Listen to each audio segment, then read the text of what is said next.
Iran is close to holding a death sentence. From May 20, 2026, a preemptive strike from the U.S.-Israel coalition resulted in the loss of their supreme leader. Key leaders, numerous energy facilities were also attacked at the very moment of crisis. Their enemy unexpectedly revealed a weakness, giving Tehran an opportunity to counterattack and win. The question is, how will they do it?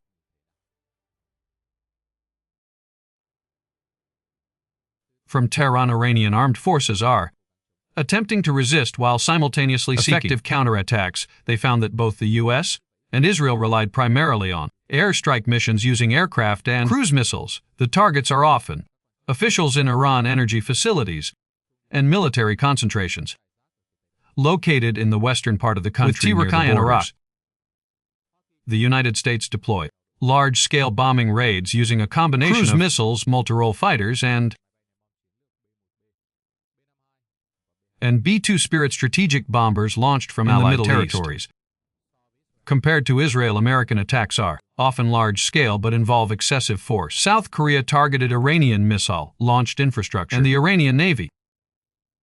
Meanwhile, Israel prioritizes precision teams working closely with reconnaissance and intelligence forces deep enemy territory. The targets are often military officers, politicians, and scientists. After a month of continuous fighting, Israel the 39's capabilities somewhat depleted due to the barrage of missile attacks from the Israeli side. Currently, Avid is still attacking, but the frequency has decreased. In the early stages of the attack by the U.S.-Israel coalition, the Tehran government was temporarily caught by surprise. The armed forces are no longer capable of effective defense. The fear of assassination was widespread. Key officials, including the president and his security detail, had to take refuge in hospitals and schools. Streets were thrown into chaos. Residents of Tehran living around the industrial area are urging had to evacuate its staff to a more remote area. These anti-government elements operate openly. At this point, the U.S.-Israel coalition only needs to launch another ground operation on a scale similar to the 1980 Iraq invasion. Iran would immediately be in grave danger. Tehran may be forced to evacuate to the countryside where the government base still holds firm in order to prepare for a protracted struggle. Everyone held their breath, bracing for the worst to come. However, a month has passed and the U.S. and Israel have yet to launch a ground attack to seize the position. In the northwest, pro-Russian forces have repeatedly expressed their intention to seize the opportunity, but so far this group has remained completely inactive. The Marines did not take any further action after heading to the Middle East. America 39's Arab allies also have no interest in attacking Iran on 39's behalf. Only Israel has the capability and motivation to do the survival of posing the greatest threat. But currently the country in 39's infantry on the Lebanese front with no signs of marching into Iranian territory. For those reasons, Iran is no longer overly worried. After a month of fighting, they realized the Israel coalition in 39's was only superficial to wage war.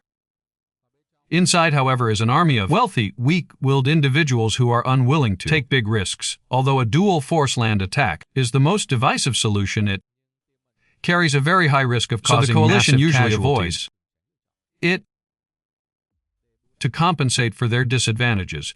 This force had to focus on air launching massive attacks using their war. If the opponent shows cowardice and makes concessions, that is a victory for the U.S. and Israel.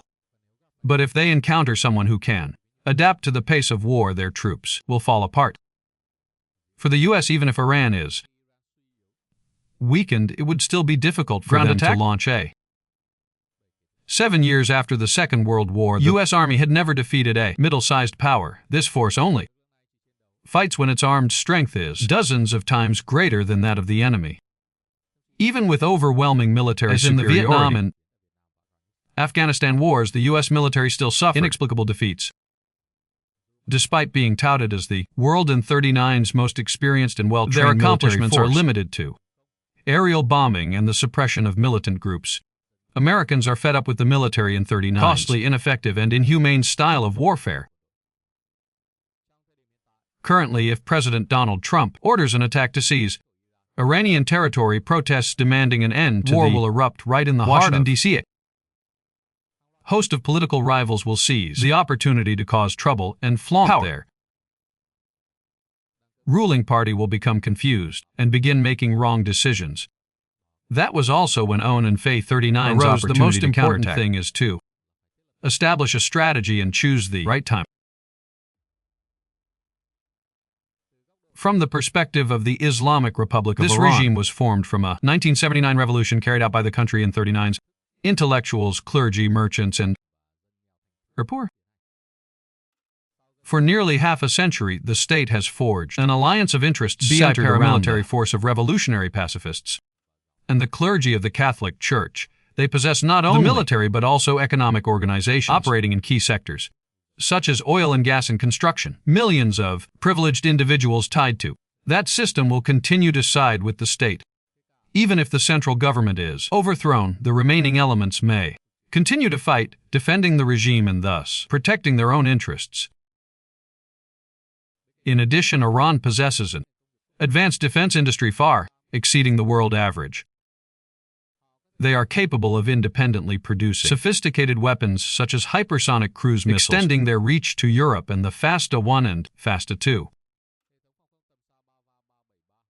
About 39's Bava 373 long-range air defense system is not considered to be on. Things like assault vehicles, armored vehicles, and tanks are not a problem. Furthermore, they possess vast reserves of oil, gas, and minerals, which would be highly advantageous in a situation requiring sustained is something Israel cannot afford. Compared to its only rival in the Middle East, Iran also has a numerical advantage. Military alone possesses a force of 500,000 regular soldiers and 300,000 reserves. Regarding the Islamic Republic of Vietnam IRGC, there are 125,000 elite fighters. Finally, there are 600,000 soldiers of the B-Self Defense Force who are always ready to be mobilized to reinforce the regular army at any time. Meanwhile, the Israeli Defense Forces have only some 69,000 active duty soldiers and 450,000 reservists. This means that if Tehran were to deploy his forces for an all-out battle, he could immediately fight Theo Avid. A 5? However, that may not necessarily be an absolute advantage. Historically, it in Phi 39's not uncommon for an infantry force to defeat a larger enemy force with fewer troops. Israel has done this many times with Egypt and has been involved in Arab countries before. But in a life or death struggle, Iran has another card to play. This country has a very large territory. Support for the Islamic Republic remains substantial in remote rural areas. That gives Iran strategic depth. If they happen to lose a land battle, they simply fight a few more times until they win. Even if attacked all the way to the capital, Iranian armed forces still have the opportunity to retreat to bases in rural or mountainous areas. They will wait until the times change, then return to reclaim everything they. Overall, Iran has many options, while Israel does not. For this country, a single defeat on its territory also means a strategic defeat. The Jewish people will once again face exile. That branch mark would bring undisguised joy to the leaders of Iran and they may not be strong forces to defeat America, but for the ruthless Israel at A-39's entirely within their grasp. Before we continue, CD Media would like to introduce the main sponsor of ExpressVPN, the world Me39's leading VPN service. One account can be used on 14 devices. Data encryption gives you peace of mind when using public Wi-Fi, and it supports access to content from over 100 countries at the highest speeds currently available. Register via the exclusive link for CD Media audience to receive an additional 4 months of. Iran needs to protect the lives of its remaining officials threat from of repeated assassination attempts while simultaneously responding appropriately to the Israel coalition. So far, they in Phi 39 are doing very well at that. Since the 28th of the month following the attack, Tehran has launched a series of counterattacks. Initially, they launched missiles and UAVs at Israel and most U.S. military bases in the Middle East. Theo Avis and 39 air defense system repeatedly breached many shopping malls and industrial parks. Destroyed. The attack, which has continued to this day, has inflicted heavy losses on Israel and the countries that dared to allow the U.S. to establish bases there. Subsequently, Iran imposed a blockade on Homer, disrupting import and export activities for Iraq, the Czech Republic, Bahrain, Qatar, and the UAE. The nature of warfare will shift from a defensive phase to a limited counterattack. In the morning, they proactively attacked and repelled the enemy. Currently, Iran 39's air forces, paralyzed, they can only support the ground forces with multiple rocket launchers and UAVs. Infantry, artillery, and armored units will play a leading role in capturing enemy territory. Israel and 39's relatively small but elite army Tehran would have to deploy at least 500 reserve troops. Over the next few years, air defense is possibly by calling on assistance from Russia and China. The mission over the next 2 to 3 months to weaken the airstrike capabilities of the United States and Israel. After that, Iran had to spend several more months gathering massive amounts of ammunition, food, and water. There must be enough to supply at least 500,000 troops. Once everything was ready, Tehran faced another difficult problem. That is Iranian territory. Very far from to 25, Tehran had established a corridor through Iraq and Syria from Lebanon. This is a complex of highways and tunnels that allows them to transport goods to their allies and Hamas. In the event of direct combat with Israel, this would be the safest supply route for Iranian armed forces. However, by the end of January 2025, a major event occurred in which Assad, Iran and P-39's ally in Syria, was overthrown. The newly appointed replacements have severed ties with Tehran and Hezbollah. They believe Syria needs peace and should not be involved in any more wars. So the corridor through Syria has been cut off. This means that if Iran wants to launch an attack, it will have to provoke a conflict with Iraq, Syria, and even Jordan. This is an extremely reckless and high-risk move, but in return, Iran could surprise the U.S. and Israel. Regarding offensive strategy, they could refer to the case of the First German Empire, which was to create a diversion near the strong defensive line on the plateau. Simultaneously, the main forces will advance Jordanian territory and strike directly at central Israel in either phase or according to Avid. After eliminating a large number of enemy forces and destroying their naval base and infrastructure, will declare victory the entire army immediately. Before attacking, Iran must send a message to Iraq, Jordan, and Syria that this is a war between them and Israel. You gentlemen done of I-39 need to interfere. These women are all partners. Even Jordan and Iraq are allies of the United States. However, they are all countries that are the urgent task is to maintain stability for development, not to sacrifice lives for an ally across the provided. Iran is skillful enough they could reach an agreement with the 3 neighboring countries, avoid disrupting their own military supply routes. And if the American military had the nerve agent, they could just engage in a few small skirmishes for show, then feign defeat. The movement of Iranian troops did not harm homes or civilians. After winning, Tehran will pay in full. Within the country, reserve forces will be deployed around the lines of defense. Some units were also deployed to resistance zones.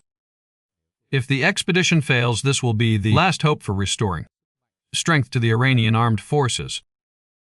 Once everything was ready, the official order to attack was given. An attack using UAVs and ballistic missiles on an unprecedented scale would signal the start of the campaign. Iranian forces are making full use of their mechanized power as they advance through Iraq. Then they will divide the divine power into 2 levels. First wing advance through Syria towards the highlands, a strategically important determine the survival of the Jewish nation. The second option is to attack through Jordan. The forces in the first direction stopped and established a defensive line. If Israel maintains when they approach the Call land plateau, same tactics as in previous wars, it will concentrate its attack on Iranian forces in Syrian territory. Just need to hold out and not be overwhelmed too quickly. Hezbollah and 39's forces also provided full support, forcing the enemy to divide their troops fronts if necessary on Syrian army, and the Hezbollah group must sacrifices and find ways to tie down the main Israeli force. Seeing that the majority of the Israeli army headed north, the Guard advanced toward Jordan and attacked across the river. This location was originally very flat and difficult to defend. Iran only needs to break through the defenses to be close to success. The victorious army will not stop, but will continue to advance and destroy infrastructure. According to AVE, when a country sees the risk of being divided in two, it will retreat and strengthen its defenses. At this point, the Iranian forces did not need to attack Israeli troop concentrations, avoiding the risk of being annihilated by the enemy. They might redirect their attacks to transportation networks and factories. Every action must be taken carefully, avoiding any enemy an opportunity to counterattack and annihilate the entire force. At this point, the main objectives of the war have been essentially accomplished. Iranian forces declared victory and returned home, but Tehran cannot afford to be complacent. They continued to send troops in different directions, withdrawing in waves. When one wing retreats, the other must cover their rear, preventing the enemy from pursuing and attacking. They also had to accept the risk of airstrikes on their way back, but as long as they maintained formation and discipline, the soldiers could still return safely. The war ended, and while the Iranian forces initially attacking Israel may have suffered nearly half their manpower losses, 250,000 is still insignificant compared to Iran of E-39's current population. That would be the best possible outcome Iran and 39's unprecedented offensive campaign. However, the possibility of unforeseen circumstances also remains very high. Historically, apart from China and Vietnam, virtually no national army has been able to launch a successful attack while being air-deprived by the enemy. If Iran makes even a small mistake, Israel will seize the opportunity and launch an attack. Iran 39's military operation quickly turned into a disaster. Once Tehran is at a disadvantage on the battlefield, the three countries that provide will turn against Tehran to appease the U.S. and Israel. The Iranian army will find itself surrounded and ambushed from all sides. The entire expeditionary force, humanitarianism of the enemy.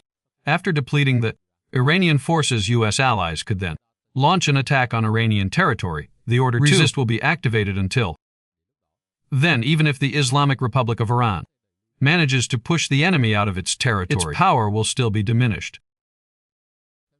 Even a large-scale uprising could potentially occur. The status of the Catholic trade union as the German or Russian imperial regimes. During the final stages of World War I, Iran will plunge into the darkest era in its history with the emergence of numerous factions fighting each other. Clearly, the risks of Iran launching a decisive battle with Israel are enormous, but if Tehran continues to stand idly by and passively accept the situation as he is now, just be buying time until his downfall. What path will the Catholic leaders choose? We can only wait for the answer in the future.